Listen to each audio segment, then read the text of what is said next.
Hey, what's up, Speakerphiles? Wellington here, and I'm going to try and keep this video short, okay?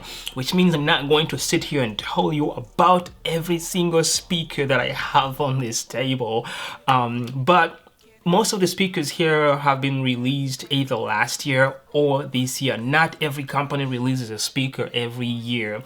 But also this looked good for the thumbnail. So this is how I usually choose my favorite speaker. It's usually based on how often I've been able to sacrifice all the other speakers and use that specific speaker. It also has to be a good sounding speaker and it has to be looking good. But I will also be giving a shout out to some speakers that I feel like they did good for 2021. Okay? Alright, so without wasting any more of your precious time, what has been my favorite speaker in 2021? This goes to the Studio 7. I am a bass head. I've said that a lot in my videos, but I feel like sometimes people just don't get it. So this is the Studio 6 right here. This is completely waterproof, blah, blah, blah, and all of that. They took that back with the Studio 7 right here, which is, like I said, that's a take back, not cool. But we got a nicer looking speaker, at least in my opinion, compared to this. But the biggest thing for me, I think, was going stereo. They have two tweeters now in here, which gives you a stereo output in comparison to a mono output that they had on the Studio 6 right here.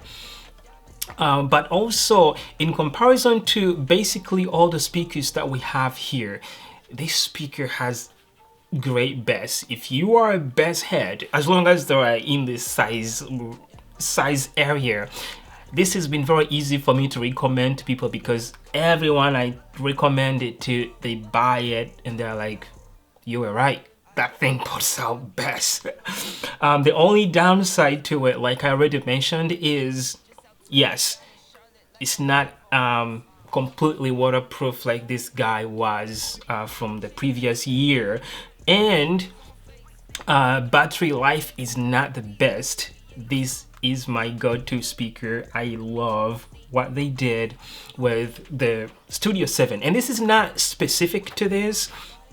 This has been going on with the Studio line of speakers from the Studio 5, 6, and the 7 now. I just love the way they sound. That bass is what gets me, I feel like, on these speakers. But they don't compromise so much with bass. They also give you nice stereo. Nice highs, but they also added stereo back on the Studio 7. So personally, this has been my favorite speaker. Enough about the Studio 7. Now, this is the speaker I kind of wanted to give a shout out to. This is the Sony SRS XP43, and this is a successor of the XP41, which did not sound the greatest to my ears.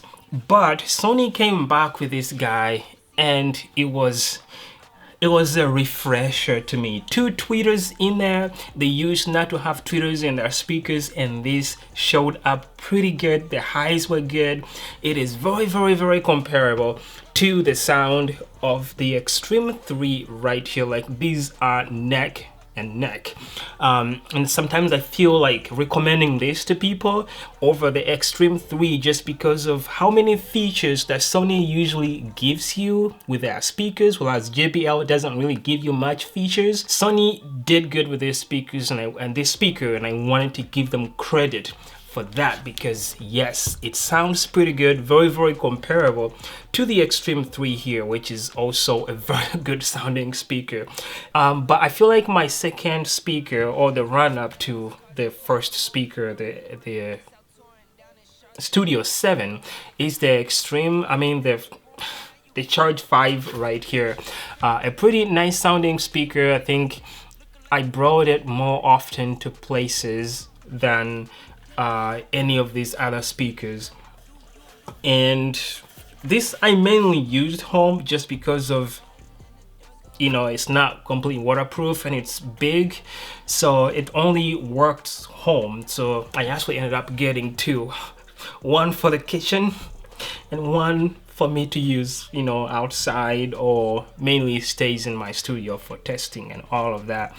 But one is dedicated to the kitchen. That's because I do cook sometimes, and when I'm in there, you bet there'll be music playing. And I'm not about to use the Alexa or Google. They don't sound as good to me. They don't have as good bass. So these are my speakers I use in the kitchen and pretty much everywhere. But if I'm moving, traveling somewhere, this is small enough to fit in my backpack, and I've been using it. This is what I've been bringing with me pretty much places. And so this will be my second favorite speaker based on how often I've been using these speakers. But shout out to Sony. They did good with the XP43. And yes, what else? I'm gonna be probably making a video about my favorite of the big giant speakers that you see in the back here, the party box line of speakers, which will include probably the boom box and some other speakers. I don't know. But I think that's it for this video. Sorry about my voice. Probably doesn't sound the best, but my body's fighting something, and I just couldn't wait to make this video so you guys can get to watch it. Anyways, thank you guys for watching. I will see you in the next video. Peace.